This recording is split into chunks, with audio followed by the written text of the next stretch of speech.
কলকাতায় ২রা এপ্রিল থেকে বন্ধ হচ্ছে উবের শাটল পরিষেবা। প্রতিদিন লক্ষাধিক যাত্রী নির্ভর এই অ্যাপ ভিত্তিক বাস বন্ধ হওয়ায় সমস্যায় পড়েছেন অফিসগামী মানুষ আর তার সাথে বাস মালিকেরাও। তাই স্বাভাবিকভাবেই বিকল্প যাতায়াত নিয়ে বাড়ছে উদ্বেগ আর অনিশ্চয়তা। কলকাতায় হঠাৎ বড় ধাক্কা খেল যাত্রীরা।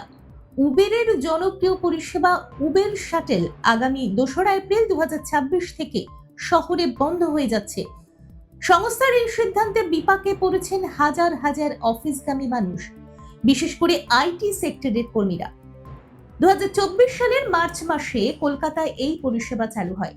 শুরুতে প্রায় ৬০টি বাস নিয়ে যাত্রা শুরু হলেও অল্প সময়ের মধ্যেই এর জনপ্রিয়তা দ্রুত বাড়ে। এক বছরের মধ্যে বাসের সংখ্যা বেড়ে দাঁড়ায় প্রায় ১৬০টি। সংস্থার হিসেব অনুযায়ী প্রতি মাসে গড়ে প্রায় ১৭ লক্ষ বুকিং হতো এই পরিষেবায়।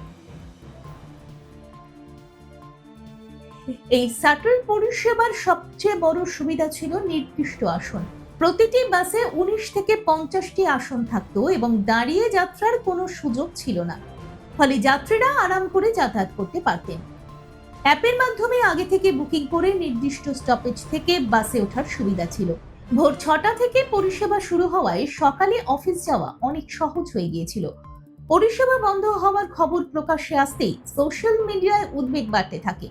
নিউ টাউন এবং সল্টলেক সেক্টর 5 এর বহু কর্মী জানিয়েছেন, ভোরবেলার সময় বাস কম থাকায় এই পরিষেবাই ছিল তাদের ভরসা। এখন তাদের সামনে বড় প্রশ্ন, কিভাবে সময় মতো অফিসে পৌঁছবেন। শুধু যাত্রী নয়, সমস্যায় পড়েছেন বাস মালিক ও চালকরাও। অনেকেই এই পরিষেবার জন্য নতুন বাস কিনেছিলেন বা ভাড়া দিয়েছিলেন। এখন হঠাৎ পরিষেবা বন্ধ হওয়ায় তাদের আর্থিক ক্ষতির আশঙ্কা তৈরি হয়েছে। কেন এই পরিষেবা বন্ধ করা হলো সে বিষয়ে সংস্থা কোনো স্পষ্ট কারণ জানায়নি। তবে মনে করা হচ্ছে পর্যাপ্ত লাভ না হওয়া বা আর্থিক সমস্যার কারণেই এই সিদ্ধান্ত নেওয়া হয়েছে। এই পরিস্থিতিতে শহরের পরিবহন ব্যবস্থায় নতুন করে চাপ বাড়ার আশঙ্কা তৈরি হয়েছে।